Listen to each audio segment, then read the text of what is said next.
که غواړې چې هر غم دې لرې سي، که غواړې چې هر مشکل دې ختم سي، که غواړې چې هر ګناه دې درته معاف سي، ګوره یو حدیث شریف تاسې مخته بیانوم.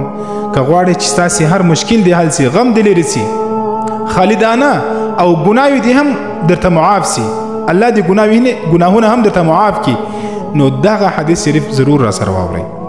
د حدیث شریف اورولو څخه مخکې تاسو زه دا یو خواست کوم چې دغه ویډیو ضرور در سره شیر کړئ چې زما د اکاونټ بیرته سم سي، ځکه اکاونټ مې په وارنینګ کې دی.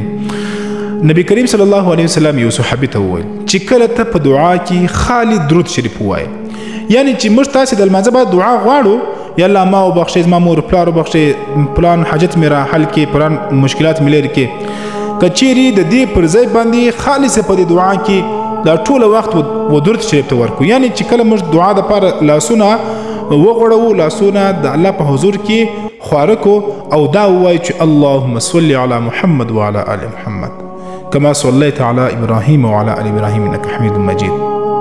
اللهم بارك على محمد وعلى آل محمد كما باركت على إبراهيم وعلى آل إبراهيم إنك حميد مجيد. کچیرې په دعا کې موږ خالصه دغه درود ووایو، دا زموږ د دعا وخت دی، درود ته ورکو.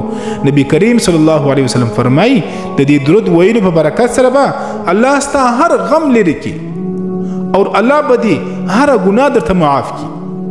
نو درود شریف څومره غټ برکات لري محترم مسلمانان. هیڅکله درود شریف مه ویروئ. په دعا کې که ناست یاست، که ولاړ یاست، که روان یاست، خامخا درود شریف در سره وایست. که چیرې دا غټ درود شریف نسئ ویلی، دغه مختصر درود شریف ووایه، صلی الله علیه و آله وسلم، صلی الله علیه و آله وسلم، دا هم درود شریف دی. او نبی کریم صلی الله علیه وسلم فرمایي چې کم چا زما یو حدیث